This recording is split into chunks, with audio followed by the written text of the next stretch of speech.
Ako ang inyong Lolo Pael at ito ang aking kwento. Isang linggo ang nakalipas pagkalibing ni Tatay Logan ay kinailangan maghanap ng trabaho si Camila dahil marami silang utang na dapat bayaran. 25 years old pa lang ang dalaga pero tila ba pasan na niya ang buong daigdig. Hindi niya naman maasahan ng ina sapagat medyo may deprensya ang pandinig nito magmula ng maaksidente 5 taon nang nakakalipas. Marami siyang inaplayan pero hindi rin natanggap si Camila sapagkat ang kinakailangan sa palengke ay mahusay sa pagkukwenta na kung saan ay mahina siya. Pinalayas na rin sila sa tinitirhang bahay dahil kinamkam na to ng kanyang tiyahing si Aling Ligaya na kapatid ng tatay niyang namayapa.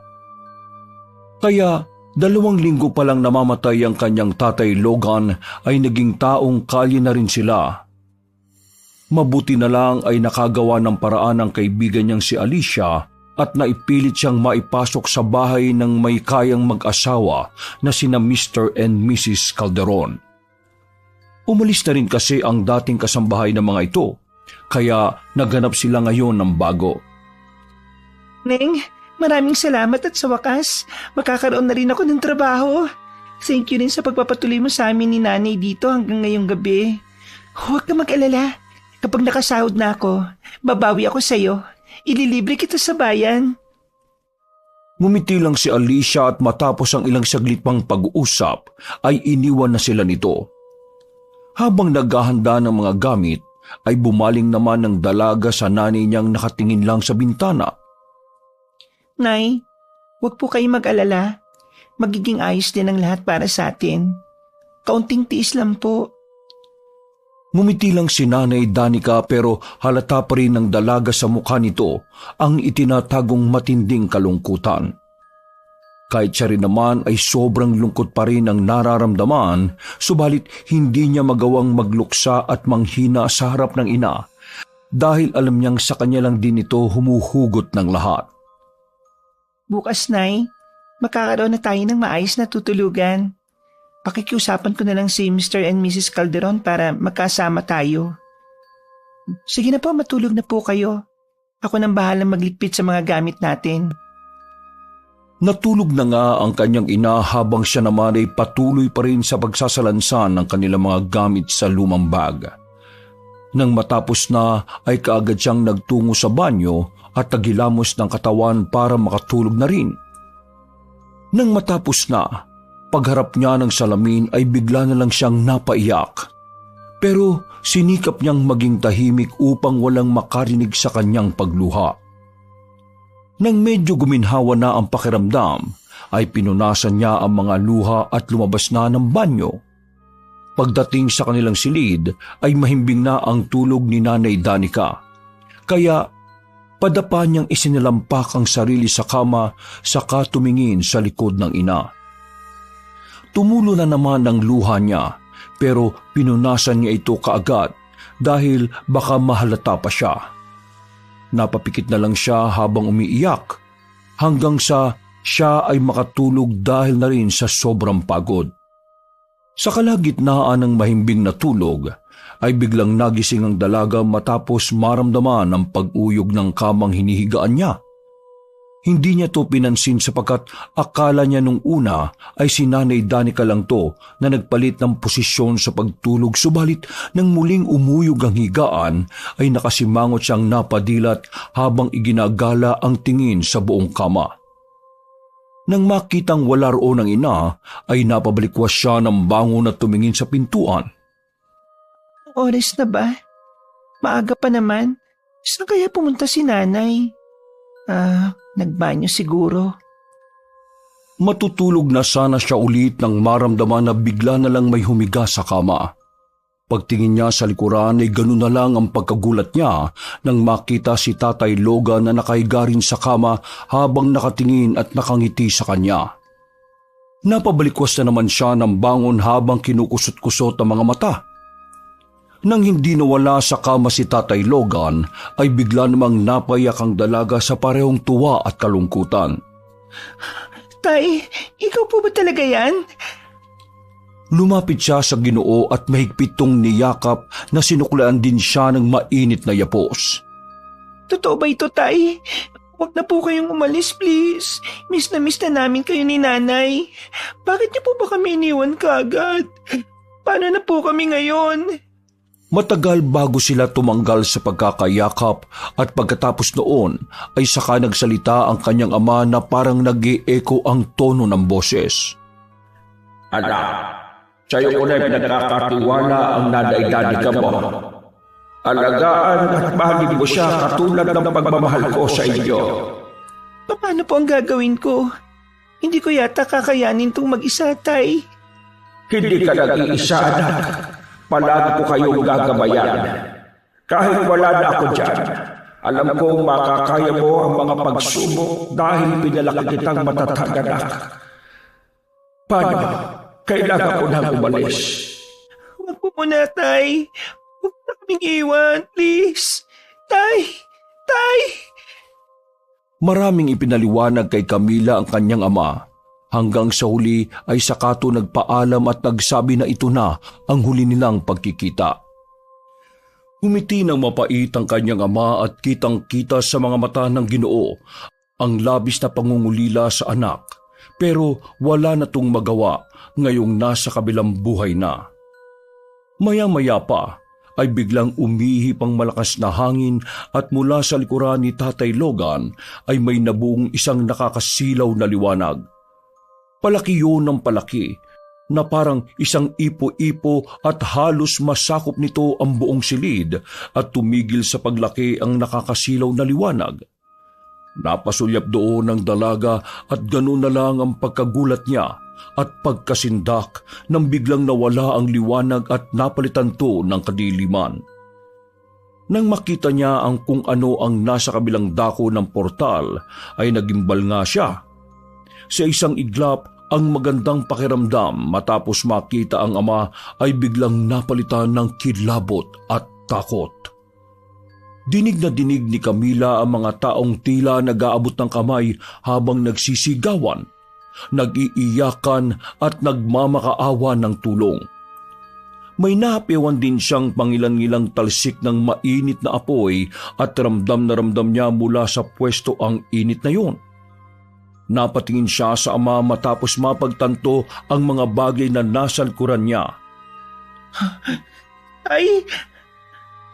Mapait na tugon na lang ang isinukli ng Ginoo at pagkatapos noon ay tumayo na to saka naglakad pa atras hanggang sa hatakin na siya ng daang-daang kamay na nasa madilim na portal habang nakatingin sa kanyang anak. Tay! Huwag po kayong pumasok dyan! Hindi po dapat kayo mapunta dyan, Tay! Tay! Habang palapit ng palapit ang kanyang tatay sa portal, ay palakas naman ang palakas ang ugong at ingay na nanggagaling sa kabilang dako nito. Pagngiti ni Tatay Logan ay kitang-kita ng dalaga na isang iglap ay biglang nawala ang kanyang tatay. Kasama ang portal at bigla ring napabalikwas siya ng bangon kasabay ng pagsigaw dala ng matinding takot. Sa lugar na yun! Nang mapagtanto na masamang panaginip ang mga nangyari ay sinadya niyang takpan ng bibig dahil alam niyang katabi pa niya ang ina sa pagtulog. Eksakto nga na nagising si Nanay Danica at nag-aalalang tumingin sa kanya. Napaluha na lang si Camila nang kaagad lumapit ang kanyang nanay at niyakap siya ng mahigpit habang umiiyak. Napanaginipan ko po si Tatay. Namimiss ko na po siya ng gusto, Nay. Pag-alo lang ang sinukli ng ginang kaya napapikit na lang siya at ninamnam ang mainit na yakap ng kanyang ina. Hanggang sa hindi na nga niya namalayang nakatulog na siya ulit ng mahimbing. Kinaumagahan, pagkatapos mag-almusal at pananghalian, ay nagpasalamat ulit ang mag-ina sa pagpapatuloy sa kanila ni Alicia. Pagkatapos noon ay nagpaalam na sila rito at nagbiyahe na kaagad papunta sa bahay ng mga Calderon.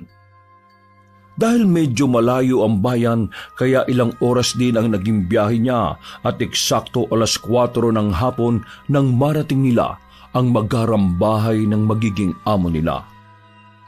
Pagka-doorbell ay sinalubong kagad sila ng isang may kataba ang Ginoo na nagngangalang Intoy. Si Intoy ang personal na driver at hardinero ng pamilya Calderon. May hawak pang malaking gunting ang Ginoo dahil katatapos lang nito na maggupit ng mga halaman na masyado nang malalago. Magandang hapon po. Ako po si Camila, yung bagong magiging kasambahay ng mga Calderon. Ako naman si Intoy, ang boy at personal driver ng mga Calderon. Kanina pa kita ini-expect pero teka, sino siya? Pagturo na matandang lalaki kay Nanay Danica ay napatingin din kagad ang dalaga sa inang walang imik. Nanay ko po, si Nanay Danica. Akala ko isa lang ang darating eh. Hindi ko akalain na dalawa pala kayo. Kakausapin ko nga po sana mga amo natin tungkol dyan. Nasaan po ba sila? Nandun sa sala, nanonood ng balita. Tara na sa loob para maikandado ko na itong gate. Pagkapasok na mag-ina ay kaagad nang isinara ng matabang lalaki ang gate at sumunod sila rito hanggang sa makapasok sa loob mismo ng bahay. Katulad ng sinabi kanina ni Intoy, naabutan nila ang mag-asawang Calderon na nanonood ng balita sa sala. Ma'am, sir, nandito na po yung bagong kasambahay na si Camila. Kasama niya po yung nanay niya eh. Magandang hapon po, ma'am, sir. Ako po si Camila. Lumapit ang dalaga sa mag-asawa at saka siya nagmano sa mga ito. Pero napatuon lang ang atensyon ng mag-asawa sa kanyang nanay na nananahimik sa tapat ng pintuan. Sino siya? Ang alam ko, isang kasambahay lang ang sinabi sa akin ni Alicia Intoy. Ma'am, nanay ko po. Papakiusapan ko lang po sana na kasama ko siya ritong tumira. Wala na po kasi kaming bahay na matutuluyan. Ano naman ang pakialam ko kung may matuluyan kayo o wala? Basta ang sinabi ko ay isa lang ang kailangan ko at hindi dalawa. Mamili lang kayo sa inyong dalawa kung sino ang magiging kasambahay namin. Ma'am, parang awa niyo na po. Pagbigyan niyo na po ang nanay ko. Hindi naman po siya magiging pabigat sa bahay na to eh. May depresya na ang nanay ko sa pandinig. At wala na po talaga kaming matutuluyan kaya sana pumayag na po kayo. Marunong ba siya sa gawaing bahay at mauutusan naman ba siya? Opo. Kung ipipilit mo, gagawin pa rin namin siyang kasambahay pero isang tao lang ang babayaran namin sa inyo. Ang pagtira na lang ang libre sa bahay na to, ang magsisilbing bayad sa kanya. Sige po, pumapayag po kami. Napaismid lang si Ginang Aloha habang si Intoy ay wala namang imik na nakikinig lang. Kung ganoon, mahal na Aloha, payagan mo na. Hindi naman na tayo lugi sa kondisyon at isa pa, kailangan natin ng higit isang kasambahay. Bahala ka na nga sa gusto mo. Sige, payag na kami. Ako maraming salamat po sa inyo, Ma'am at Sir Calderon. Ilang taong ka na ba, Camila? 25 years old po. Ay, ganun ba? Mukhang mabait na bata ka. Basta sipagan nyo lang ng nanay mo sa trabaho at magkakasundo tayo. Ang kailangan namin dito sa bahay ay marunong magluto, masipag at maagang magising. Kapag anong ipinag-uutos namin, susundin ka agad. Nakakaliwanagan ba tayo? Opo, ma'am. Naintindihan po namin ng nanay ko. Kung ganun i-testing na natin kung marunong ka talaga sa pagluluto. Intoy, samahan mo na muna sila sa magiging kwarto nila para mag-ayos na sila ng mga bag nila. Tapos dalhin mo sila sa kusina para may pagluto na kami ni Camila ng masarap na sinigang. Sige po sir, ma'am. Maiwan na po muna namin kayo. Maiwan na po namin kayo, ma'am, sir. Matapos sumukod sa mga amo ay umalis na nga silang tatlo sa living room. Sinamahan sila ni Intoy sa silid ng mga kasambahay. Nang mailapag na nila Camila at Nanay Danica ang bag, ay sinamahan kaagad sila ng matabang lalaki sa kusina para makapagluto na ng para sa hapunan. O siya, maiwan ko na muna kayo rito ha. Mamayang 5:00 kasi ng hapon, uuwi na ako. Hindi kasi ako nag-stay-in dito eh. Mga babae lang ang pinag-i-stay-in nila dito. O paano? Good luck sa inyo ha. Bantayan mo mabuti ang nanay mo, lalo na dyan kay Mama Alona na medyo sumpungin. Alam mo naman kapag nakakaedad na, mataray na masyado pero minsan mabait. Kaya hindi mo talaga ma-spelling ang ugali eh. Maraming salamat, Kuya Intoy. Welcome. O sige, nice meeting you din sa inyong magnanay ha. Magkita na lang tayo bukas kung sakasakali. Pag-alis na matandang lalaki ay nagtulong na nga ang mag-ina sa pagluluto habang nagkukwentuhan patungkol sa bahay ng kanilang mga bagong amo. Ayon kay Nanay Danica ay hindi maganda ang pakiramdam niya sa loob ng bahay.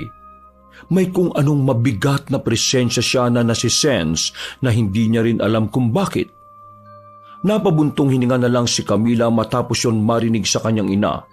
Pero wala naman siyang magawa kundi magtiyaga at magtiis dahil wala naman silang choice. Kung aalis sila sa lugar na yon, ay siguradong dadamputin na lang sila sa kangkungan kaya pinakiusapan na lang din ng dalagang ina na magtiis-tiis na lang muna. Tsaga-tsaga na lang muna tayo, Nay. Huwag po kayo mag-alala.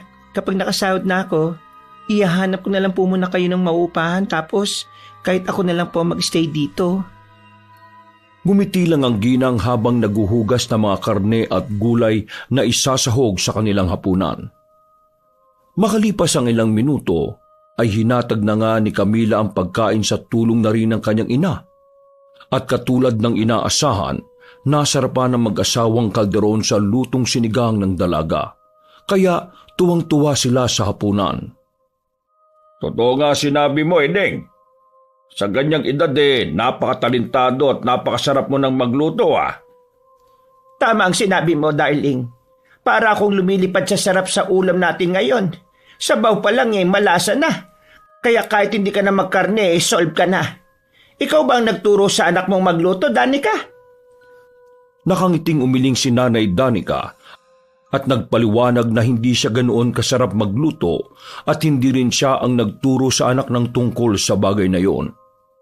Kung hindi ikaw nagturo magluto sa anak mo sino ang nagturo sa kanya? Si tatay po ang nagturo sa akin na magluto. Chef po kasi ang tatay ko sa isang restaurant dyan sa bayan kaya lang po patay na siya. Mag-iisang buwan na rin. Ay nakakalungkot namang marinig yan. Pero hindi bale. Nakuha mo naman ang talento ng tatay mo. Salamat po. Danica, mag-focus ka sa paglilinis ng bahay at ng iba pang kaya mong gawin. Dahil si Camila, simula ngayon magfo-focus dyan sa pagluluto. Hindi ba, darling? Oo, tama yung naisip mo, darling. At dahil sa natuwa ko sa niluto mo ngayon, kung iniisip mong mag-aral habang nagtatrabaho dito sa amin, kami na ang bahala sa pag-aaral mo sa kolehiyo. Hindi pa po ako tapos sa elementary. Walang problema. Tutulungan ka namin. Basta palagi mo lang sasarapan ng luto. Sige po, makakaasa po kayo. Hindi maipinta ang tuwa ng mag-ina matapos yung marinig sa kanilang mga amo. Kahit papaano ay nabawasan ng kanilang kalungkutan at matinding pangungulila dahil ngayon ay tila unti-unti nang nasasagot ang kanilang mga pangarap. Matagal ng pangarap ni Camila na makapagtapos man lang ng kahit elementary kaya tuwang-tuwa talaga nang marinig yon na sinabi ng kanyang mga amo. Bigla tuloy niyang binawi ang hindi magandang naiisip kanina sapagkat na-realize niyang mabubuti naman pala ang kalooban ng mag-asawang kalderon. Lumipas ang mga araw, linggo at buwan. Naging maayos pa ang pakikitungo sa kanila ng mag-asawa. Damang-dama talaga nila ang suporta ng mga ito sa kanilang mag-ina, kaya sinisikap nilang dalawa na mapaglingkuran ng kanilang mga amo. Ang kakatwa lang na napapansin ni Camila sa mga amo ay tuwing hating gabi sa tuwing nagsasara siya ng mga bintana at pinto. Kapag napapadaan siya sa silid ng mga amo, ay palagi niyang naaamoy ang kakaibang uri ng langis. Naririnig niya rin ng mag-asawa na parang nag-uusap o nagbibigkas ng mga salitang hindi niya maintindihan. Pakiramdam niya sa tuwing maaamoy ang langis na yon at maririnig niya ang mga amo ay tila may kung anong orasyon na ginagawa ang mga ito sa kanilang silid. Napansin niya rin kasi na walang kahit anong ribulto ng santo o kakristyanuhan sa loob ng bahay ng mga Calderon. Kaya naisip niyang hindi Katoliko ang mga ito, kundi nabibilang sa ibang relihiyon. May pagkakataon pa nga na nakita niya si Ginoong Noli sa likod ng bahay na may mga sinisindang mga kandila at nagdo-drawing ng kung ano-anong simbolo sa sahig gamit ang patak ng kandila. Pero sa tuwing paggising sa umaga, ay wala ng bakas sa mga yon na halatang tinatanggal din kaagad. Bukod sa mga yon, ay wala ng kakaibang kaganapan sa magharang bahay ng pamilya Calderon. Kaya ipinagsawalang bahala na lang niya dahil hindi rin naman nakakaapekto sa kanilang mag-ina. Biyernes ng hapon habang nagtatanggal ng sinampay ang mag-ina, ay biglang merong nag-doorbell kaya kagad tumakbo si Camila sa gate sa pag-aakalang ito na ang kanilang mga amo. Pagbukas ng gate, ay ganun na lang ang gulat niya dahil ibang sasakyan ang bumulaga sa kanya na nagtuloy-tuloy hanggang sa parking lot. Kaya hindi na niya napigilan. Mula sa magarang sasakyan ay bumaba ang isang makisig at gwapong lalaki. Aminado ang dalaga nang makita niya yon ay nakaramdam siya ng kaunting kilig at hiya. Pero iwinaksi niya kaagad ang pakiramdam na yon sa pag-iisip na baka estranghero ang nasabing binata. Maulang galang na. Sino ka? Pasensya na, bawal kasi kaming tumanggap ng estranghero eh. Baka mapaglitan ako ng amo ko. Pwede bumalik ka na lang, sir, kapag dumating na yung amo ko. Umalis kasi sila eh. Ikaw ba yung bagong kasambahay nila nanay at tatay? Ako nga pala si Grayson, one and only child ng Calderon family. Namula ng gusto sa hiya ang dalaga matapos yon marinig, kaya hindi tuloy siya makatingin ng maayos sa gwapong binata. Naku, pasensya na. Kayo palang sinasabing anak nila Sir Noli at Ma'am Alona. Oo, ako nga. Anong pangalan mo? Camila, sir. Nice to meet you, Camila. Siya nga pala, may mga karne ako dyan sa likod ng kotse. Pakikuha na lang at pakilagay dun sa freezer. Pasalubong ko yan kina nanay at tatay. Walang pag-aalinlang ang sumunod ng dalaga sa utos. Isa-isa niyang binitbit ang mga pagkadami-daming karne at dinala sa kusina kung saan naroon ang freezer na lagayan nito. Ang dami naman itong karne. Napakahilig talaga ng mga amo ko sa karne. Dapat sa edad nila umiiwas na sila sa mga ganitong pagkain eh. Dapat healthy foods na yung kinakain nila. Nakailang balik siya sa sasakyan dahil sa dami ng karning dala ni Grayson at nang matapos na siya ay tumulong na ulit ang dalaga sa kanyang ina. Umalis din kasi kaagad ang gwapong binata matapos maihatid ang mga karne. Nagsabi rin siya na babalik na lang sa mga susunod na araw. Pagsapit ng gabi, pagdating ng mag-asawang Calderon ay kinuwento kaagad ni Camila ang biglang pagbisita ni Grayson. Binanggit niya rin ang pagdadala ng gwapong binata ng mga karne, kaya mas lalong natuwa ang kanilang amo at nagsabing magluto na siya kaagad ng masarap na pagkain gamit nga ang nasabing mga karne. Hindi na rin muna nila pinaalis si Intoy para makasabay na sa pagkain, kaya habang naghihintay ay sinamahan ng matabang lalaki ang mag-iina sa kusina habang nagluluto. Kuya Intoy, kilala mo ba yung gwapong anak nila Mama Sir? Oo, pero ilang beses ko pa lang din talaga nakita yun eh. Hindi naman kami nagkakausap. Ang madalas niya noong kausap si Petra, yung dating kasambahay dito.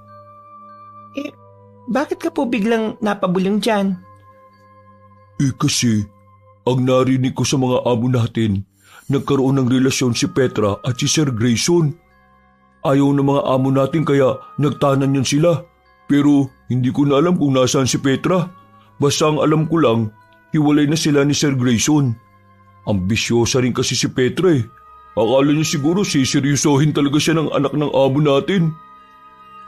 Napaismid lang ang dalaga habang nakikinig sa patuloy na pagkukwento ng matabang lalaki. Si Sir Grayson, nag-iisang anak yan ng mga amo natin. Kita mo naman, artistahin, maamo ang muka, hunk, maputi, tapos malakas pa ang sex appeal. Tapos magkakagusto lang sa chimay.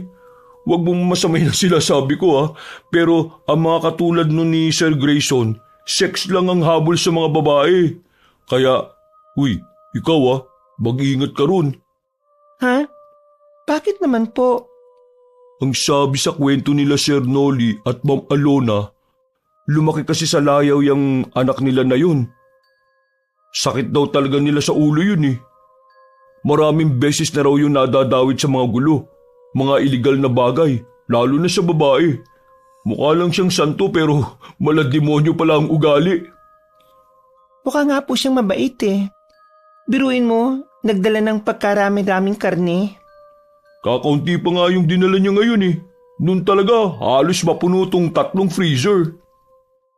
Bakit kaya ang hilig ng mga amo natin sa mga karne, no? Hindi na nakaimik pa si Intoy sapagkat tinapik na sila ni Nanay Danica at sinabing maghanda na dahil halos luto na ang ulam. Maya-maya pa ay naghapunan na nga silang lahat. Sa unang pagkakataon ay nakasabay nila sa pagkain ng mag-asawa na ipinagtaka rin nila. Siguro nagtataka kayo kung bakit namin kayo pinasabay sa pagkain. Masaya lang kami kasi nagdala ulit si Grayson dito ng tunay na karne. Gusto naming matikman nyo mga karne na yan. Sige, at magsikain na tayo. Nang matikman nga nila ang nasabing karne, ay tuwang-tuwa sila sapagkat bukod sa malambot at nagme-melt sa bibig, ay talagang malasa ang karne, kumpara sa karne ng baboy, manok at baka. Ang sarap naman po nito. Malasang malasa talaga. Parang na-marinate na ni Sir Grayson bago dalhin dito. Ganyan talaga ang lasa niyan, Camila. Walang kahit na anong preservative at marination na ginawa dyan ng anak namin. Napaka-espesyal lang ng karne na yan kaya malasang malasa. Ano po bang karne to, ma'am, sir? Oo nga po, hindi siya baboy. Hindi rin naman lasang baka at mas lalong hindi karne ng manok. Ano po ba ito? Si Grayson na lang ang talugin nyo kapag bumalik siya rito. Baka naman po karne ng tao to ma'am, sir. Biglang sumeryoso at nagkatinginan ng mag-asawa matapos yung marinig. Na-awkward din kahit si Camila at ang kanyang ina dahil bigla silang nilamon na matinding katahimikan. Pakunwaring umubo na lang si Ginang Aloha at nagsalita para lang mabasag ang katahimikan bumabalot sa hapagkainan. Siya. Magsikain na muna tayo at mamaya na lang ang kwentuhan para mabusog na ang lahat. Nang matapos ang hapunan ay tumulong na lang sa pagliligpit ng mesa at kusina si Intoy at pagkatapos noon ay nagpaalam na sila sa mga amo pati na rin sa mag-inang kasambahay. Pinauna na rin ng dalaga ang ina na magpahinga at siya na ang nagtuloy ng mga dapat tapusin sa kusina. At mabilis na lumipas ang oras. Eksakto mag-aalas 12 na ng hating gabi nang matapos na ang dalaga sa lahat ng gawain niya. Naglibot na siya sa buong bahay para i-check kung nakasara ng mabuti ang mga bintana at pinto. Nang masigurong ayos na ang lahat, ay naglakad na siya pabalik ng kwarto. Subalit, natigilan din kaagad sa tapat ng hagdanan papunta sa ikalawang palapag. Pagtingin niya sa pinakataas na hagdanan, ay nakita niyang nakatayo roon ang amo niyang babae at seryosong nakatingin sa kanya habang nakaupo sa wheelchair nito. Nakasuot ang matandang babae ng see-through habang may langis na pinapahid sa magkabilang braso. Nasinghot ng dalaga ang kakaibang uri ng langis pero hindi niya ipinahalata na hindi niya nagustuhan ang amoy nito. Dahil doon ay pasimpleng napaismid si Camila at nag-aalala na rin dahil baka magdire-diretso ang wheelchair sa hagdan at mapano pa si Ginang Aloha. Ma'am, lumayo po kayo dyan sa hagdan, baka magdire-diretso kayo. Bago pa niya matapos ang pagsasalita, ay umalis na si Ginang Aloha kaya di na niya ito sinundan pa. Narinig na kasi niya ang malakas na kalabog ng pinto sa kwartong nasa itaas. Ang karya talaga ng ugali ni ma'am. Kanina lang ang saya-saya niya tapos ngayon parang hindi na naman maipinta yung pagmumukha. Nagtuloy-tuloy na siya hanggang sa makapasok sa kwarto nilang mag-ina. Kinabukasan ay inaantok na bumangon ng dalaga sapagkat hindi siya nakatulog ng maayos. Bukod sa ingay na naririnig niya sa labas ng bahay na parang mga nagwawala at nag-aangilang hayop, ay naabala rin siya sa kanyang ina. Masakit kasi ang tiyan ni Nanay Danica at paikot-ikot to sa kama kaya maraming beses niyang hinatira ng maligamgam na tubig ang ina at pinainom. Tinapalan na rin niya ng heat compress at pinainom ng gamot ang ina hanggang sa makatulog na ito. Ang hinala ni Camila ay hindi natunawan si Nanay Danica sa dami ng nakain nito nung gabi. Nang nasa kusina na, ay laking gulat niya pagkakita kay Grayson na nandoon na at nagtitimpla ng mainit na kape. Paano ka nakapasok dito, sir? Malamang dito ako nakatira. What a silly question. Ngumiti sa kanya ang gwapong lalaki at tumingin ng makahulugan na kinailang niya. Pakiramdam kasi ni Camila ay para siyang hinubara ng binata sa tingin nito. Kaya umiwas kaagad siya ng tingin dito at nagpatuloy na lang sa pagluluto ng almusal. Pagkahatid niya na pagkain sa dining room, ay naabutan niya ang mga amo na nag-uusap-usap kaya hindi sinasadyang napakinggan niya ang pinag-uusapan ng mga to habang naghahanda siya ng almusal. Maligayang pagbabalik, anak. Grayson, natutuwa akong makita kang dumalaw dito sa bahay. Akala ko'y hihintayin mo pa na nasa loob ako ng kabaong bago mo kami bisitahin ng tatay mo. Anong klaseng pananalita yan, Nay? Alam niyo naman sa sarili niyong di kayo basta-basta mamamatay. Hindi naman nagsalita si Ginoong Noli. Tahimik lang nitong pinagmasda ng anak habang nakasibangot na parabang hindi maganda ang gising na matandang lalaki. Bagya din tuloy nagtaka si Camila sapagkat first time niyang nakita na ganoon ang itsura ng lalaking amo. Tay, bakit naman ganyan ang mukha niyo, ang aga-aga? Hindi niyo ba nagustuhan ng mga karning dinala ko kagabi? Mga sariwa yun as in fresh na fresh talaga. Ilang araw ko ring inabangan ng mga yun bago ko mabitag. Nako anak, hayaan mo na muna ang tatay mo. Kagabi na lang kasi ulit nakakain ng totoong karne kaya medyo nag-a-adjust ulit ang katawan niya. Medyo dinadalong ng mood swing. Alam mo na kapag tumatanda na. Camila, pwede bang mag-request na may sabaw na ulam dahil nandito ngayon ang anak namin? Sige po, ma'am. Dali-dali ngang nagluto ng may sabaw na ulam si Camila. At nang matikman ni Grayson ng hinain niyang nilaga, ay talagang nasarapan ito sa luto. At simula nang matikman niya ang masarap na luto, ay tila ba nagkaroon na rin siya ng interes kay Camila. Biyernes, pagkatapos ng tanghalian, si Camila lang ang naiwan sa magarang bahay dahil tambak ang kanyang gawain. Ang nanay niya naman ay isinama ng mga amo sa kung saan kahit pa medyo hindi pa rin maganda ang pakiramdam nito simula nung isang gabi. Habang abala ang dalaga, ay eksakto naman na dumating ulit si Grayson na may dala na namang isang supot ng karne. Umalis na naman sila nanay at tatay? Yes sir. O sige, pakilagay na lang ulit itong mga karne sa freezer ha. Sumunod naman kaagad ang dalaga na dinala ang mga supot ng karne sa freezer, subalit laking gulat niya nang sumunod pala roon ng gwapong binata at nakabungguan niya ng palabas siya ng kusina. Ay, sorry sir. Sumunod ka pala kasi hindi ko napansin. Walang problema. Kaya ako sumunod kasi itatanong ko sana kung kanina pa sila umalis. Pagkatapos nilang mananghalian, sir, bali kaalis lang. Natigilan na sa pagsasalita si Camila sapagkat tinapik-tapik na siya sa balikat ng gwapong lalaki na lalo niyang ikinailang. Pakiramdam niya kasi ay merong mali siyang ginagawang yon ni Grayson sapagkat nakikita niya rin sa mga mata nito ang kahalayan. Sayang, hindi ko sila naabutan. Ikaw naman Camila. iwasan mo ng pagtawag sa akin ng sir. Nagmumukha kasi ako matanda eh. Ilang taong ka na ba, ha? 25 na, sir.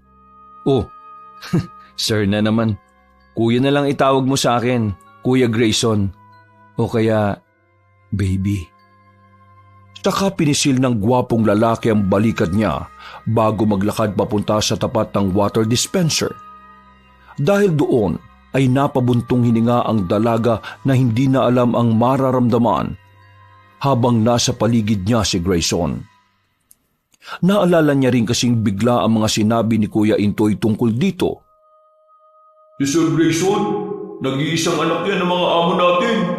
Kita mo naman, artistahin, maamo ang muka, hunk, maputi, tapos malakas pa ang sex appeal. Tapos magkakagusto lang sa chimay. Huwag mong masamay ang sinabi ko ha.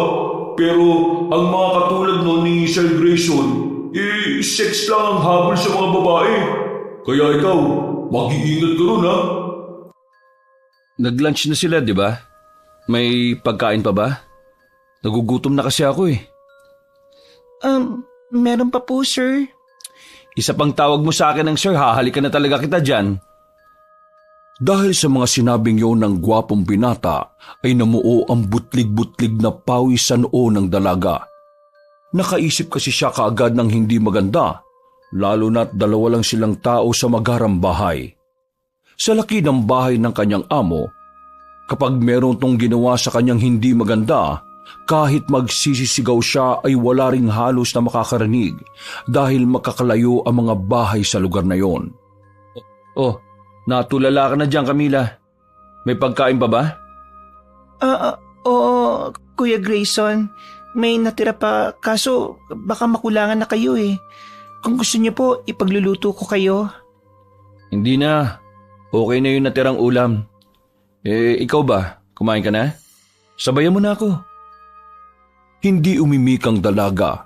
Minatyagan lang niya ang anak ng kanyang amo. Sa totoo lang, ay kanina pa niya gustong iwan ng gwapong lalaki sa tindi ng pagkailang dito. Kakaiba kasi talaga ang mga tingin nito, lalo na ang paghawak-hawak sa kanya. At katulad ng mga magulang nito, ay may oras na mabait naman si Grayson, kaya lang ay mas lamang ang mga kaduda-duda nitong galaw na parang may sumpong na hindi niya maintindihan. Oh, ba't nakatulala ka na naman dyan? Kung di ka pa kumain, tara na dito. Umupo ka na, bilis. Magtatampo ko kapag hindi ka sumabay sa akin. Kumain na ako, kuya. Katatapos ko lang po. Natigilan na ang dalaga sa pagdadahilan sapagkat ang maamong mukha ni Grayson ay biglang nag-iba. Nawala ang mga ngiti nito sa labi at napalitan niyo ng bagsik. Sigurado kang hindi ka pa kumakain, ha? Ayaw ko pa naman sa lahat yung mga sinungaling. Opo, sir. Ibig kong sabihin, Kuya Grayson, kumain na po ko kanina pa. Okay. Mabuti naman kung ganon. Halika't umupo ka na lang muna dito sa tabi ko. Mas ginaganahan kasi akong kumain kapag may kasama ako eh.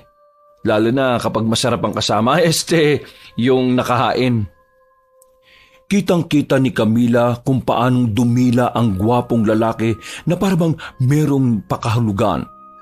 At habang ginagawa yon ay tila ba aliw na aliw tong nakatingin sa kanya na para siyang hinuhubaran. Nakaramdam na matinding pangingilabot ang dalaga, kaya umisip ulit siya ng dahilan para maiwan na roon si Grayson. Kuya Grayson, pasensya na po talaga ha.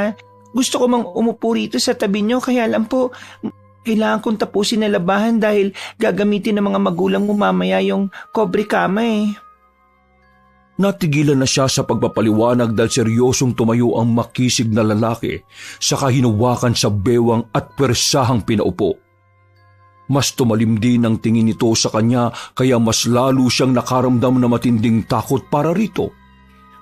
Kuya, may gagawin pa po talaga ako. May gagawin o umiiwas ka lang sa akin? Ramdam ko namang iniiwasan mo ako eh. Ayaw mo ba sa akin ha? Hindi ka ba nagwagwapuhan sa akin? Masarap ka pa naman magluto, pero hindi ka marunong makisama. Kuya Grayson, nasasaktan po ako. Please lang po. Yung kamay ninyo.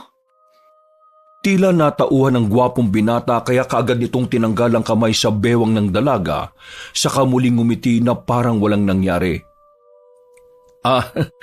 Sorry Camila. Ikaw naman kasi. Sabi ko sa'yo, mamaya mo na tapusin kung ano man ang ginagawa mo. Umupo ka muna dito at samahan mo ko. Ang boring kayang kumain na mag-isa lang. Kapag may kausap ako habang nakain mas ginaganahan ako. Lalo kong gaganahan kapag ikaw ang kaharap. Ang sarap mo Hinimas-himas niya ang hita ng dalaga na gustuhin mang alisin ang kamay na yon, pero dahil sa namuong takot ay hindi na niya nagawa. Nang mas lalong humigpit ang pagkakahawak sa kanyang hita, ay mas lalong nangilabot si Camila kaya pasimple niyang iniwasan ang binti. Pero mas lalo lang hinigpitan ni Grayson ang paghawak na halatang halata ang matinding pagnanasa. Saka nito kinurot ng bahagya ang binti ng dalaga at pagkalaon ay gumapang pa ang kamay nito papunta sa maselang parte, pero hindi na pinahintulutan pa to ni Camila. Iniwas niya ang kamay ng lalaking mahalay at nang makita niya na namula na ito sa galit ay mas lalo siyang kinabahan. Nangatog bigla ang tuhod niya, kaya para siyang wala sa sariling napaupo na lang. Wala na siyang nagawa nang hatakin siya ni Grayson sa tabi nito. Alam mo bang may mas masarap pa rito sa niluto mong ulam, ha? Mas lalong nangilabot si Camila sa sinabi ni Grayson kaya hindi na siya nakakibo pa. Unti-unti na kasing sumilay ang kilabot sa buo niyang pagkatao. Gusto niyang sumigaw at tumingin ng saklolo, subalit hindi niya rin magawa dahil napangunahan na siya ng matinding takot. Lalo na nang magsimulan nitong pagganahin ng mga kamay sa hita niya papunta sa masiselang bahagi ng katawan. Natulala na lang si Camila sa pangyayari habang marahang pumapatak ang mga luha. Sa sobrang takot ay hindi na niya maintindihan ang mga nangyari. Para siyang nanghina sa hindi malamang dahilan at nagpatangay na lang sa agos ng mga kaganapan. Wala na talaga siyang naintindihan pa dahil sa pinaghalo-halong emosyon. Pumikit na lang siya at inisip na sana ay panaginip at hindi totoo ang mga ito. Hanggang sa matauhan siya at magising sa katotohanan ng maramdamang nasa kama na siya at merong mabigat na nakadagan sa kanya. Nakita pa niya ang nakangiting mukha ng manyakis at nang maunamaan niya ang mga nangyayari, ay kagad siyang bumalikwas ng bangon subalit hindi na siya nakaalma dahil sa laki ng katawan ni Grayson at sa lakas at tindi ng pagkakadagan nito sa kanya. Kahit anong piglas na gawin ng dalaga ay wala siyang magawa, kaya sumigaw na lang siya para humingi ng tulong. Kaya lang ay tinakpan na ni Grayson ang bibig niya habang isinasagawa ang masama nitong balak.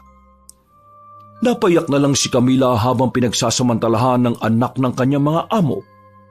Nang matapos na ang kawalanghiyaan ni Grayson ay nginitian lang siya nito habang nagbibihis. Hindi mo sinabing virgin ka pa pala. Sana hindi ko tinodo. Pero okay naman, di ba? Nakita kong nag-enjoy ka rin naman Ang lakas nga ng sigaw mo kanina Ulit-ulitin pa natin to ha. Sa susunod sana, mas matagal pa para pagpawisan talaga ako ng husto. Iyak ang sinukli ng dalaga habang nakatapis ng kumot. Samantalang humahalakak naman ng humahalakak ang gwapo pero malademonyong binata bago lumabas ng kwarto. Naiwan na lang naluhaan si Camila na natroma na sa mga pangyayari. Pero ilang saglit lang ay bumalik din si Grayson dahil may pahabol tong salita. Siya nga pala, walang kaso sa akin kahit magsumbong ka sa mga magulang ko. Kaya lang mag-ready ka dahil baka magaya ka sa ibang kasambahay katulad nila Petra, Rose, pati si Melay. Gusto mo bang malaman kung ano nangyari sa kanila? Sabihin mo sa mga magulang ko nangyari sa atin para malaman mo kung anong sinapit ng mga dating kasambahay. Napahagulgol na sa pag-iyak ang dalaga dahil hindi niya matanggap ang kanyang sinapit. Nakatulog na nga lang siya at nagising pasado 6:00 na ng gabi dahil sa doorbell At nang buksan niya ang gate at nakapasok ang sasakyan ay nagtaka siya dahil hindi lumabas ng kotse ang kanyang ina. Kuya Intoy, nasan si nanay? Hindi tumugon ng Ginoo. Sa halip ay tumingin lang to sa mag-asawang Calderon na seryoso rin ang mga mukha. Dahil doon ay nakaramdam ng kaba ang dalaga. Ma'am, sir, nasan po ang nanay ko? Bakit hindi niyo po siya kasama? Pasensya na at ngayon lang namin nasabi sa iyo pero dinala namin sa ospital ang nanay mo. Dahil nung isang gabi pa pala masama ang pakiramdam niya. Kanina niya lang sinabi sa amin eh. Po, saan ospital niyo po siya dinala? Bakit hindi niyo po pinaalam kagad sa amin? May telepono naman tayo dito ah. Magpasalamat ka na lang at nadala pa namin ang nanay mo sa ospital. Kung tutuusin hindi naman namin siya cargo, hindi ba? Katulad ng usapan? Hindi alam ng dalaga ang mararamdaman niya matapos yung marinig sa among babae. Parang biglang nag-alab ang galit sa dibdib niya at gusto niyang magwala. Pero pinigilan niya ang sarili at nagpakahinahon siya dahil alam niyang hindi makakatulong ngayon ng galit. Pasensya na po, Ma'am Aloha. Pwede ko po bang malaman kung saang ospital niyo dinala ang nanay ko? Pupuntahan ko po siya ngayon. Hindi mo siya pwedeng puntahan ngayon. Hanggang 8:00 lang ng gabi ang pagdalaw. Kapag nagbiyahe kayo ni Intoy, hindi na kayo aabot. Ipagpabukas mo na lang ang pagdalaw. Maganda ka na lang ng hapunan dahil nagugutom na kami. Intoy, pakikuha nga yung wheelchair ko at sumasakit na naman ang mga kasukasuan ko sa paa. Madali ka! Dali-dali ngang kinuha ng matabang lalaki ang wheelchair at pag-upo ng amo nilang babae ay hinatid na kagad to sa loob ng bahay. Si Camila naman ay lumapit pa kay Ginoong Noli sa pagbabakas sakali na mapakiusapan ito. Sir Noli, parang awa niyo na po. Sabihin niyo po sa akin kung saang ospital dinala ang nanay ko. Kailangan ko po siyang puntahan. Hindi mo ba narinig ang sinabi ni Ma'am Alona mo? O sadyang bingi ka lang? Pumasok ka na sa loob at maganda ka ng pagkain namin. Magmadali ka na kung gusto mo pang makita ang nanay mo. Nagulat ang dalaga sa sagot ng amo niyang lalaki. Para siyang nabingi na ewan sapagkat hindi niya sukat akalain na tila biglang nag-iba ang trato ng kanilang mga amo. Napaluha na lang siya pero pinilit niyang maging matapang para makita ulit ang ina.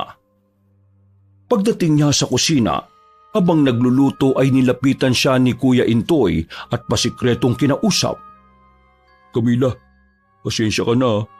Gusto man kitang tulungan pero totoo niyan. Hindi ko rin alam kung saan nila dinilang ospital ang nanay mo eh. Ano pong ibig niyong sabihin, Kuya Intoy? Hindi po ba kayo magkakasama? Hinaan mo lang ang boses mo. Kanina magkakasama kami nang pumunta sa isang parang kapilya na hindi ko alam kung katoliko o mga kulto ang nagsisimba eh.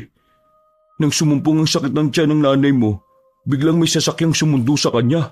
At yun na nga, ang sabi ihahatid sa ospital kaya hindi na ako nakaalma pa. Baka kung saan nila dinala ang nanay ko. Diyos ko po naman oh.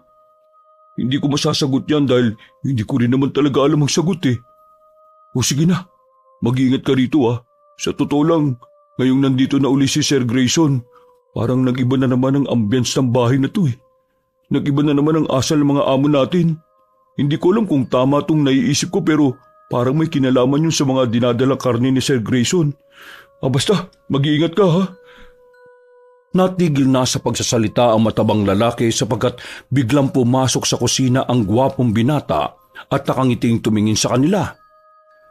Napaiwas naman ng tingin si Camila sapagkat naaalala na naman niya ang ginawa nitong kahalayan. Ramdam ang takot sa kanyang dibdib kaya pakunwaring itinoon niya ang sarili sa pagluluto. Wow, ang bango naman ang niluluto mo, Camila. Mukhang mapaparami na naman ako ng kain nito ah. Oo nga sir, ang bango nga eh. Kahit ako nagugutom eh. Oh, Kuya Intoy, bakit nandito ka pa ha? Anong oras na oh? Baka hanapin ka na ng asawa mo. Mas mabuting umuwi ka na. Uwi na nga po ako sir eh. Nagpaalam lang ako kay Camila. O sige po, maiwan ko na kayo. Gusto mang pigilan ng dalaga matabang lalaki sa pag-alis nito pero wala na siyang nagawa, kundi pagmasdan na lang to habang naglalakad palayo.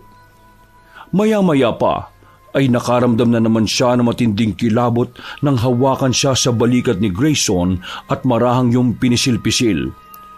Umiwas siya rito at lumipat sa harap ng kaserolang pinaglulutuan ng karne.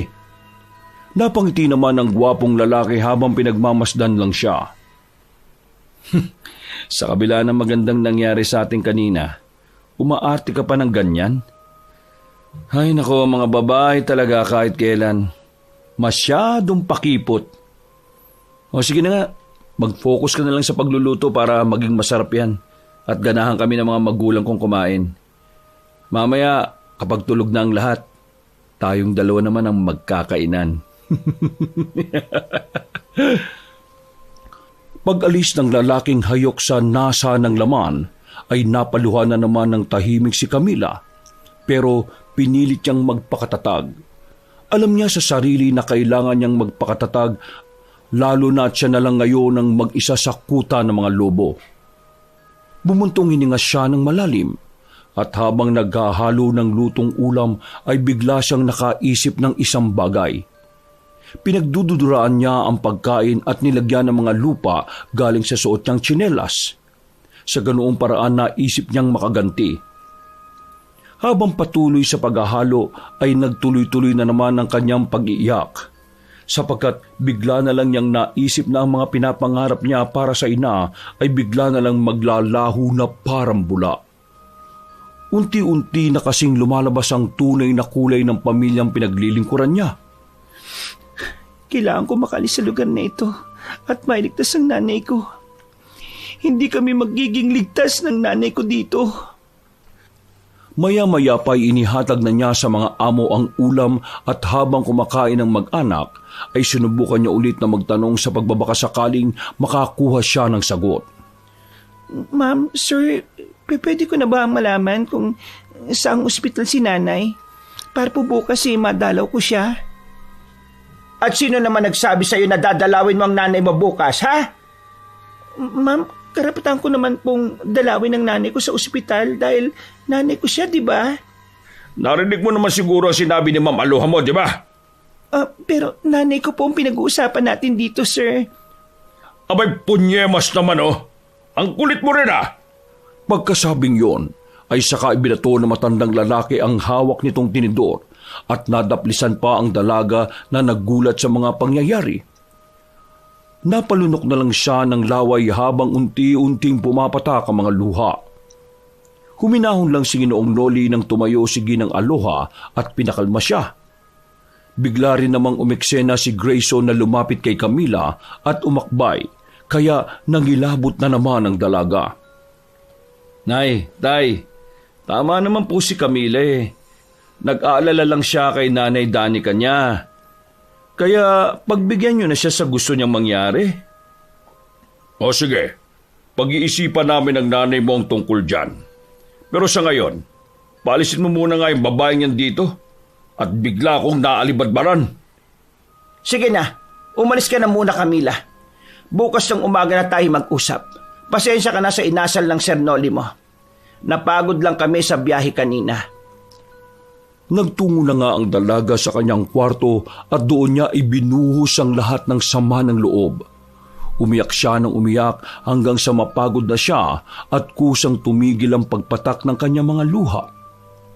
Eksakto 10:00 ng gabi ay lumabas siya ulit ng kwarto at inayos sa mga pinagkainan ng mga amo niya.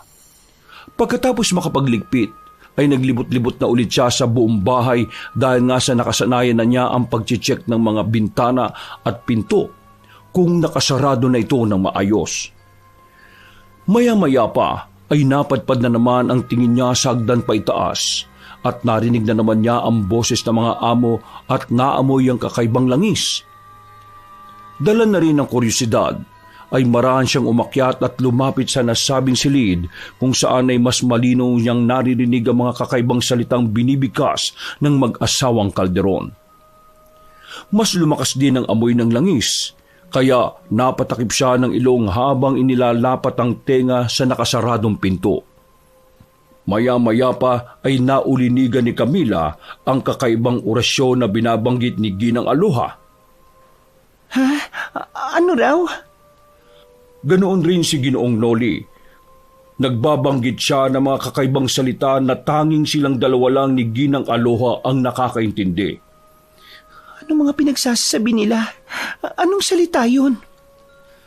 Nagpatuloy ang palitan ng mga salita ng mag-asawa hanggang sa mas lalong tumapang ang amoy ng langis.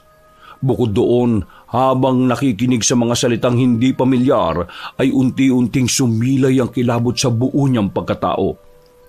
Nagsimulang gumapang to sa kanyang talampakan, pakyat sa tuhod, papunta sa tiyan at saka nagpaikot-ikot sa kanyang dibdib. Dahil doon ay unti-unting bumilis ang tibok ng kanyang puso na parang may nag-uunahan at nagkakarirahang maliliit na dagang gustong kumawala sa kanyang dibdib. Napahawak ang dalaga sa puso habang napapabuntong hininga. At nang umabot na sa batok ang tensyon na nararamdaman, ay inilayunan niya ulit ang tenga sapagkat nangilabot na ang kanyang katawan.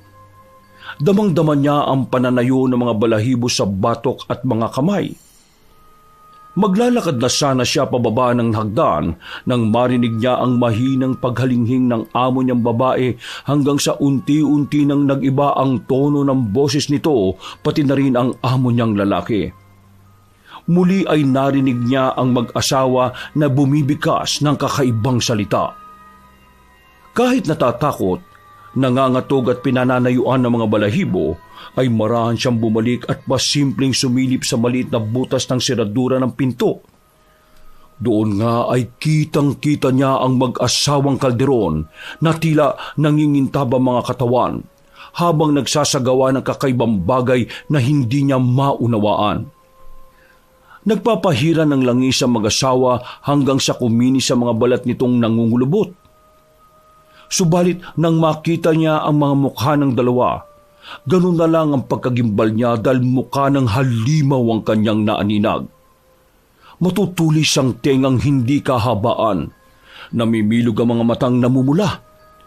Nakalubog ang ulo habang nakausli naman ang nguso kasama ang maliliit na ngiping matatalim. Napatras siya sa sobrang takot at muntik pang ma-outbalance pero bigla siyang nasalo ni Grayson. Hindi rin siya nakasigaw dahil biglang tinakpan ng lalaki ang kanyang bibig. Sinubukan niyang pumalag, subalit sa laki at kisig ng katawan nito ay wala siyang nagawa kundi magpasakop dito. Tumigil ka na sa pag-alma dahil sa oras na sumigaw ka at marinig ng mga halimaw kong magulang. Siguradong kalansay mo na lang ang matitira sa katawan mo. Hindi mo na maililigtas ang nanay mo.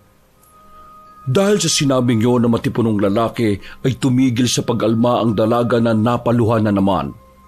Nang nasa silid na sila ni Camila ay maayos siyang inilapag ng lalaki sa kama saka tumingin dito na punong-puno na naman ng pagnanasa.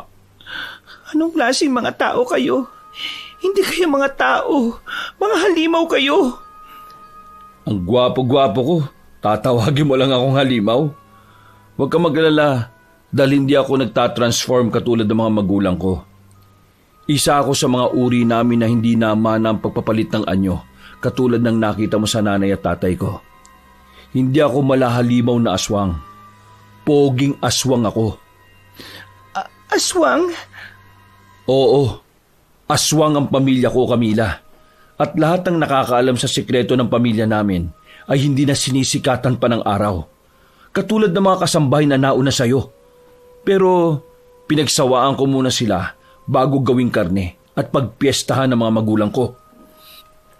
Matapos yung marinig, ay sakalang napagtanto ni Camila na ang mga karning dinadala ni Grayson na inilalagay nila sa freezer ay mga karne pala galing sa mga taong nabiktima nila. Kung ganun, yung mga karne... Exactly.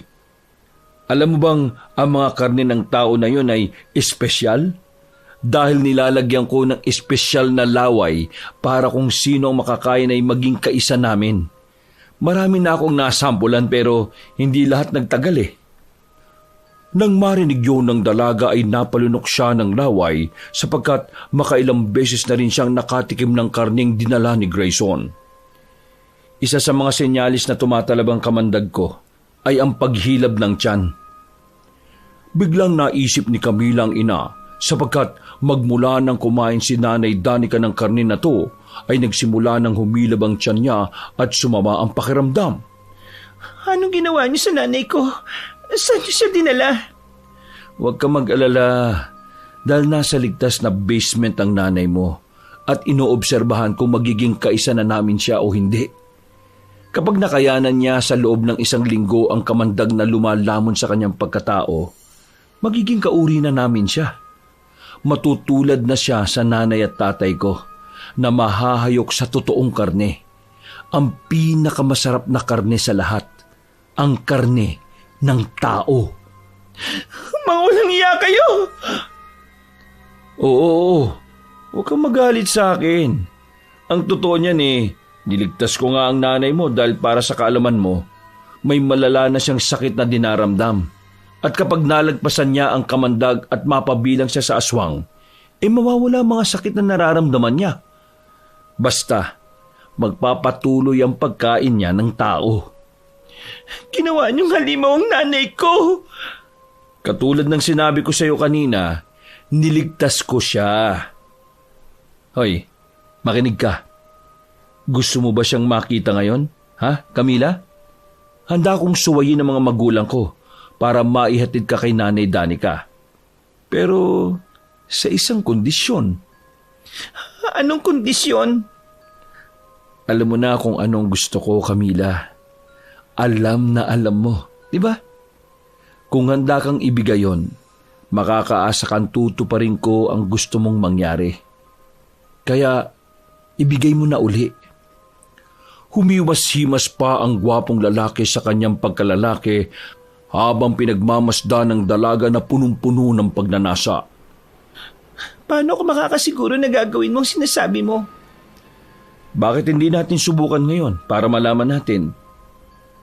Nagpunas ng muka ang dalaga sa katumayo at hinarap ang gwapong binata na hayok sa kanya. Pagkatapos noon ay lakas loob siyang nagsalita para subukan kung hanggang saan siya mapapasunod ni Grayson. Ibibigay ko sa iyo ang buong buo ng katawan ko kung gagawin mo ang sinasabi ko. Sabihin mo lang, Camila, wala akong hindi gagawin para sa iyo. Lalo na ngayong humahalimuyak ang dugo mo sa aking pang-amoy. Patayin mo ang mga magulang mo para sa akin at dalhin mo ako ngayon kung nasaan ang nanay ko. Kapag nagawa mo yon, ipinapangako ko sa iyo na buong buo mo ako makukuha. Buong puso akong sasama sa iyo, katulad ng gusto mong mangyari. Sumeryoso ang mukha ng gwapong binata at ilang segundo siyang pinagmasdan bago ngumisi ng makahulugan. Ganun lang ba kasimple? Masusunod, mahal kong Camila. Mas lalo kang humahalimuyak dahil sa mga sinabi mo. Maya-maya pa ay biglang nagbago ang kulay ng mga mata ni Grayson. Ang maamo niyang mukha ay nagbago sa isang iglap. Naging isang mabangis na leon ang kanyang titig na anumang oras ay handang pumatay. Hindi man nagbago sa pagiging halimaw ang mukha niya, pero ang aura at dating niya ay ramdam na ramdam ni Camila ang kadiliman. Kaya nahintakutan siya at napaatras. Pagngiti ni Grayson sa kanya ay mabilis ang mga sumunod na pangyayari. Hindi rin namalaya ng dalaga na wala na sa harap niya ang gwapong binata, kaya dali-dali siyang lumabas ng silid. Pagdating niya sa sala ay nakarinig na siya ng malalakas na pag-angil sa 2 palapag ng bahay, kaya dali-dali siyang umakyat sa hagdan. Malayo pa man siya ay naririnig na niya ang boses ng malademonyong boses ng mag-asawang Calderon na galit kay Grayson. Para siyang nakikinig ng mga nag-aaway na mababangis na hayop ng kagubatan. Umangil ng umangil ang mag-asawang aswang hanggang sa maya-maya pa ay isang malakas na alulong ang kanyang narinig na nagpatayo na naman ng kanyang mga balahibo. Kalabugan ng mga gamit ang sumunod niyang narinig sa silid kaya natakot siyang tumuloy dahil baka kung ano pa ang kanyang makita roon. Sinundan niyo ng malalakas na pag-angil ng mababangis na hayop at sigawan na halatang nagpapatayan. Nang malapit na siya, ay biglang lumabas mula sa pintuan ng kwarto ang isang nakakatakot na halimaw. Kahit malahalimaw ang mukha nito, ay nakilala niya pa rin ang itsura ni Ginang Aloha. Walang iya kang babae ka! Sinira mo ang pamilya ko! Papatayin kita at magpipira-pirasuhin ang katawan mo! Katulad ng ginawa ko sa mga babaeng kinahumalingan ng anak ko! Ah! Bago pa matapos ng aswang ang sinasabi at bago pa siya masunggaban, ay meron ng humatak dito, pabalik sa loob ng kwarto. Ang sumunod na narinig na lang ni Camila ay ang maladyablong tinig ng ginang na nagmamakaawa kay Grayson. Nang tumigil na ang mga ingay ay saka siya sumilip sa pintuan at ganun na nga lang ang pagkasyak ng dalaga nang makitang halos maligo sa dugo ang buong silid. Nagkalat din ang iba't ibang parte ng karne ng halimaw sa kung saan-saan. Natutop na lang ni Camila ang bibig pagkakita sa kinahinatnaan ng mag-asawang kalderon. Si Ginoong Noli ay gutay-gutay ang katawan, bali ang liig, lawit ang dila at wakwak ang tiyan, habang si Ginang Aloha naman ay nahati sa dalawang parte ang ulo. Bali-bali ang mga kamay at paa at wakwak din ang tiyan. Dahil tuloy doon ay tila nagmistulang naligo din sa malansang dugo si Grayson na humihingal-hingal pa dahil sa nangyari. Ngayon, pwede na natin puntahan ng nanay mo at dalhin sa alam kong mas ligtas na lugar. Saka na yun? Walang ano-ano'y nagtanggal ng kasuotan ng dalaga na ikinatawa ng gwapong lalaki. Nang makita nga ni Grayson ng maalindog niyang katawan, ay napasigaw to sa sobrang pagkahayok. Humalimuyak na naman kasi ang dugo ng dalaga na humaling siya. Sa sobrang pananabik ay nagubad pa rin siya ng kasuotan at wala silang pakialam sa lansa at nakakadiring lugar. Naiga sila sa kama at doon na nga makailang ulit na isinagawa ni Grayson ang nasa ng kanyang laman. Nagpatangay na nga rin si Camila sa agos ng mga pangyayari katulad ng pangako niya kay Grayson. Hindi rin niya alam sa sarili pero nagustuhan na rin niya ang ginagawa nito sa kanya. Makailang beses silang nagtalik hanggang sa abuti na sila ng kinaumagahan. Nang parehong nakapagbanlaw na ng katawan, ay kaagad silang nag-ayos para puntahan ang kinaroroonan ni Nanay Danica. Subalit eksakto naman ang pagdating ni Kuya Intoy. Nang mapansin ni Grayson na tila may kakaiba sa matabang lalaki, ay kaagad niya itong inakag sa sasakyan. Sumakay ka na rito muna, Kuya Intoy. Sir, pasensya na po. Pagpapaalam lang sana ako kina Mamad Sir dahil masama ang pakiramdam ko eh. Parang umihilab kasi ang tiyan ko. Sakay na, bilis! Wala nang nagawa matandang lalaki kundi ang sumunod na lang sa sinabi ng gwapong lalaki. Paglabas nila ng magarang bahay, habang nagmamaneho palayo ay saka naman nagsalita si Camila na lalong ikinabigla ni Kuya Intoy. Patay na mga amo natin, Kuya Intoy. Ha? Ano? Makinig ka. Simula ngayon, ako na ang amo mo. Dahil wala na sila nanay at tatay. Kapag hindi mo sinunod ng gusto ko, ako na magsasabi sa iyo, maaga ka mamamatay. Maniwala ka na lang sa sinasabi ni Grayson. Mas lalo lang sumama ang pakiramdam ng matabang lalaki dahil sa mga narinig. Kaya para hindi na rin maging istorbo ay sinuntok na lang muna siya ni Grayson para makatulog. Pagkatapos noon ay pumunta sila sa kapilya kung saan itinago ang kanyang ina upang obserbahan ang pagiging aswang. Nang makita ni Grayson ang mga kalahi niya roon, ay walang nagawa ang mga ito sa kanya. Sa kanilang angkan kasi ay siya ang pinakakinatatakutan. Sapagkat kilala siya sa walang awang pagpatay ng kapwa niya aswang. Siya ang tagatugis ng mga rebelding aswang at siya ang nagsusuplay sa kanilang angkan ng mga karne kaya kahit anong gawin niya ay walang umaalma. Nakuha nga ni Camila ang kanyang ina at bilang kasunduan ay ibinigay niya ang buong pagkatao niya kay Grayson. Nagpakalayo-layo sila sa lugar kasama si Intoy at Nanay Danica na naging mga aswang na rin matapos mahawa sa kamandag ng gwapong binata. Handa ka na bang maging kauri namin, Camila? Hindi kita pipilitin o gagawing katulad namin hanggang sa hindi ka pumapayag. Napangiti ang babae sa kanyang narinig at pagkatapos ay sa kanya sinikil ng halik ang gwapong lalaki bago sumagot sa tanong nito.